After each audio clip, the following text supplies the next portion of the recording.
Ou seja, isso integrado é um super circuito de formação. Né? Então, vou passar para a Carol, que eu acho que ela vai poder falar da experiência da Universidade Fora do Eixo, que eu acho que é exatamente isso tudo. Então, a Universidade Fora do Eixo é um projeto de formação do Circuito Fora do Eixo, que é uma rede hoje que está conectando mais de 120 coletivos em todo o Brasil, e que veio muito trabalhando com produção cultural, com desenvolvimento de projetos culturais no Brasil, com cultura independente. Então, o nosso contexto sempre foi de gambiarra, de ir atrás de solucionar gargalos, de distribuição, de circulação cultural, de comunicação. Então, a gente foi realmente em cima dos desafios que a gente tinha, a gente foi criando soluções a partir de soluções criativas mesmo, de gambiarra, e sistematizando tudo isso, que foi um processo muito importante. A gente sistematizou isso. Então, como que a gente sistematiza uma rede de distribuição, uma rede de circulação, uma rede de comunicação? Então, a gente tem várias sub-redes dentro do Fora do Eixo que são as respostas, são soluções que a gente encontrou para esse cenário cultural e veio desenvolvendo aí nesses últimos 6 anos. E a gente passou a sistematizar isso e compartilhar isso na rede, né? Para que o coletivo que está chegando agora, ele não tenha que passar desde o início, ele já chega com vários atalhos, vários aplicativos que a gente fala, como distribuir seu CD, por exemplo, é um tech. Hoje a gente tem, na internet, a gente tem uma cartilha que a gente vê como distribuir seu CD, e que qualquer pessoa pode acessar, por exemplo, desde como distribuir seu CD, até como implementar a sua moeda complementar, ou como montar seu caixa coletivo, ou como montar seu coletivo, seu ambiente cognitivo. Então, a gente vai sistematizando toda a nossa prática, né, toda a nossa experiência empírica e compartilhando isso radicalmente na rede. Mesmo quando são processos ainda em formação, a gente vai compartilhando isso de diversas maneiras. Desde na Wiki, a gente tem uma Wiki que a gente vai jogando tudo lá, mas é um processo diário, cotidiano também, de rede, né? Estabelecer o diálogo. Então, aquele coletivo de São Paulo está falando todo dia com o coletivo de Minas, está falando todo dia com o coletivo do Pará, está falando todo dia com o coletivo do Rio Grande do Sul, e isso fez com que a gente criasse tecnologias sociais e de gestão que também sejam sensíveis para todos esses ambientes, né? Eles foram aplicados, replicados e laboratoriados em diversas regiões do país e muito diferentes, com cenários muito diferentes. Então, a gente também conseguiu criar essas tecnologias sociais de uma maneira que pudesse ser replicada e de uma maneira bem eficiente, e compartilhando isso na rede de uma maneira colaborativa. Então, são tecnologias que estão sempre em processo de construção e avanço. E a gente percebeu que esse sistema de rede ele era o próprio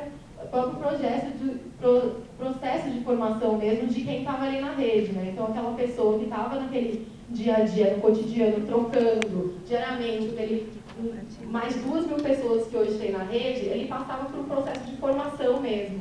E a gente começou a sistematizar, mas calma aí, o que são esses processos? Esses nossos projetos eles já são formativos, né?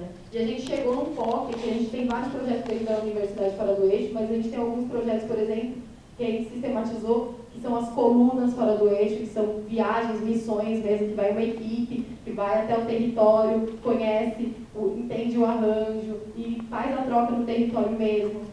A gente tem um projeto que chama de Vivências, é um programa de formação de intercâmbio mesmo de agentes, e a gente radicaliza nisso. A gente tem uma tag muito importante dentro do Fora do Eixo, que é o desterritório. Então, a gente fortalece isso. Hoje a gente está aqui, por exemplo, no Cultura de Rede, com mais de 35 pessoas do Fora do Eixo, que a gente estimula a vir para ter essa vivência mesmo, para sair do seu território, para conhecer outras experiências. A gente entende isso um processo de formação muito importante, não só técnico, mas também de dinâmica, né, de grupo.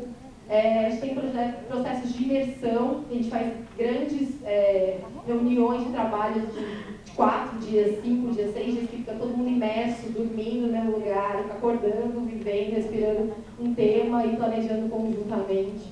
Observatórios são debates transmitidos online, porque para ampliar mesmo isso de uma maneira interessante, a gente também usa a internet, que é a maneira mais acessível.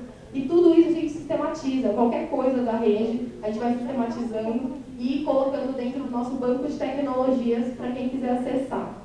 E esse é mais ou menos o projeto da universidade que a gente entende como a própria rede, né? São coisas que a gente já fazia e que a gente começou a ter um olhar de formação. Então a gente começou a se entender, calma, não, qualquer ambiente é ambiente que a gente pode aprender. Então a gente está aqui em Cultura de Rede, a gente entende Cultura de Rede como um campus da UniFDE. Então vamos chamar todo mundo aqui e pensar na ampliação de repertório de todas as maneiras possíveis. A gente entende a sede dos coletivos como campus da UniFDE, a gente entende qualquer ambiente, qualquer evento mesmo, a gente entende o hackeamento deles para ser um ambiente de formação. Então acho que é essa luta mesmo e de cada um, assim, de transformar mesmo cada agente do Fora do Eixo, ou não, na verdade, cada agente que a gente encontrar, estimular para que ele mesmo um processo de autoformação, entenda os ambientes dessa maneira. Eu acho que é isso, a gente sistematizou isso e a gente está cada vez mais mapeando o que seriam esses campi, né? A gente tem muito claro hoje quais são os campi da UniFDE, a gente está provocando quais são os campi da Unicult, porque se a gente conecta várias redes, a gente tem aí muitas possibilidades de campi, a gente pode conectar todos os pontos de cultura, cada ponto de cultura pode ser um campus da Unicult. Cada projeto de toda a Iberoamérica que está aqui pode ser um campus da Unicult. Se a gente conecta esses projetos, pensa percursos conjuntos que a gente vai programar, que a gente vai pensar formação, a gente tem um projeto com potencial nas mãos. E a gente conectando isso num portal, tendo claro quais são as metodologias, quais são as metodologias que a gente tem disponível, um mapeamento mesmo. Tá? Cada um ali tem uma experiência para trocar. Se a gente conecta isso, a gente tem um cardápio de conhecimento, um banco de conhecimento muito rico. E que a gente pode pensar essas plataformas, esses campos conectados e formação em rede, que eu acho que esse que é o desafio de uma universidade em fluxos mesmo, que não se fecha numa caixinha qualquer, que a gente está combatendo, contrapondo. E acho que é isso.